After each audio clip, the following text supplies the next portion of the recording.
Bismillahirrahmanirrahim. Assalamualaikum warahmatullahi wabarakatuh. Okey, bertemu lagi kita dalam kelas Jawi yang seterusnya. Kali ini Ustazah akan ajar awak bagaimana untuk kita menggunakan nada yang betul bagi tanda koma dalam penggunaan seharian kita. Okey, jom kita mula. Okey, tanda koma. Contoh yang pertama. Bagi mengasingkan tanda berturut yang sejenis dalam satu ayat.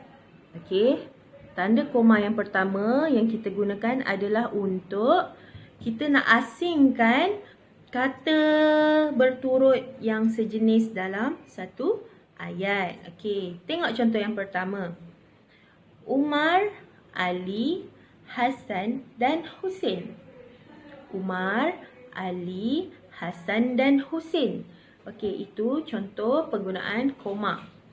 Contoh kedua. Pen, pensel, pembaris dan pemadam. Pen, pensel, pembaris dan pemadam. Setiap selepas perkataan tu kita gunakan koma. Okey, nada dia pen, pensel, pembaris dan pemadam. Pemadam tu dah letak noktah kan, so dia akan jadi pemadam. Dia tak ada pemadam, tu salah. Okey, awak kena pandai beza noktah dengan koma. Okey, kita tengok contoh yang kedua.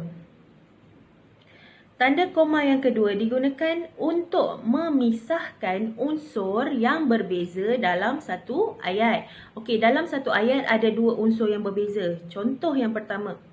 Beritahu saya tiada di pejabat jika ditanya. Beritahu saya tiada di pejabat jika ditanya. Okey. Yang kedua, buah limau itu kecil tetapi manis. Maknanya ada dua benda yang dalam satu perkataan tu ada dua unsur yang berbeza dia nak cakap. Okey. Fahamkan betul-betul Beritahu saya tiada di pejabat jika ditanya. Jadi di pejabat tu kita pisahkan dia dengan letak tanda koma. Okey. Lagi satu tu dia cakap buah limau itu kecil tetapi manis. Maknanya dia nak cakap buah limau tu kecil tapi manis. Jadi kena letak koma dekat pemisah perkataan ayat tu. Okey. Okay, kita tengok contoh seterusnya.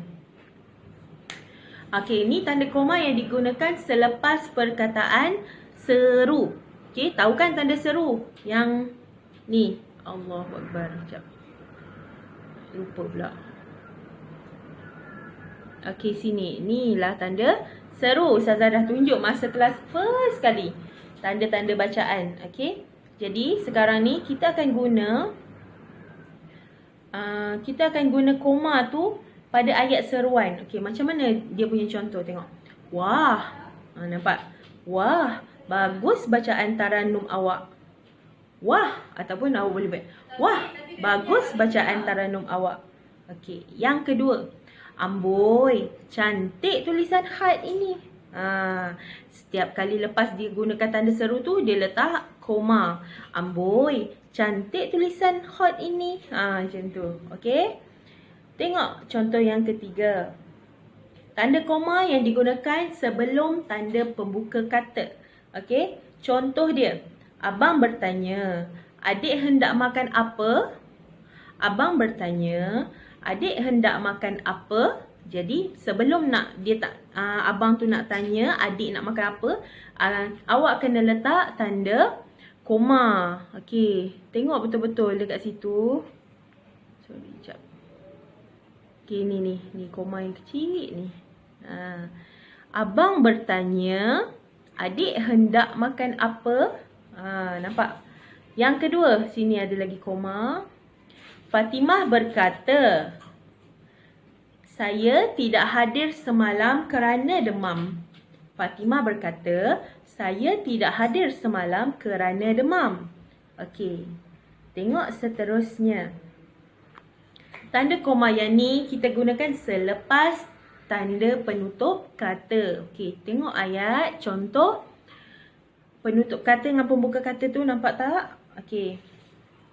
Adakah sekarang masuk waktu asar? Soal Najmi. Adakah sekarang masuk waktu asar? Soal Najmi. Tanda koma tu kat mana dia letak? Okey, ni. Ni kecil je. Selepas penutup kata. Selepas penutup kata. Penutup kata. Mana dia rupa penutup kata? Ni. Ni penutup kata. Sekejap. Ini penutup kata. Jadi dia letak koma dekat sini. Nampak tak? Okey. Ustazah bagi contoh yang seterusnya. Kita akan berehat sebentar lagi, kata Ustazah. Kita akan berehat sebentar lagi, kata Ustazah. Okey, nampak? Ustazah tu letak koma lepas perkataan lagi. Penutup kata tu. Okey.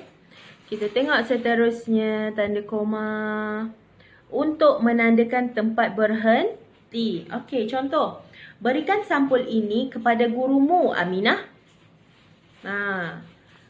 Berikan sampul ini kepada gurumu, Aminah. Dia koma kan dekat gurumu, selepas gurumu. Okay, nampak? Nampak ke tidak? Ni. Seterusnya. Siapkan kerja rumah, murid-murid semua. Siapkan kerja rumah, murid-murid semua. Okey. Tengok yang seterusnya. Okey, yang ni yang last. Tanda koma yang digunakan di belakang kata penghujung pada awal ayat. Tanda koma ni digunakan di belakang kata penghujung pada awal ayat. Okey, macam mana contoh dia? Kita tengok. Pertama, justeru awak perlu lakukan. Justeru awak perlu lakukan. Okey, yang kedua. Oleh kerana itu, kamu mesti mematuhi peraturannya. Oleh kerana itu, kamu mesti mematuhi peraturannya.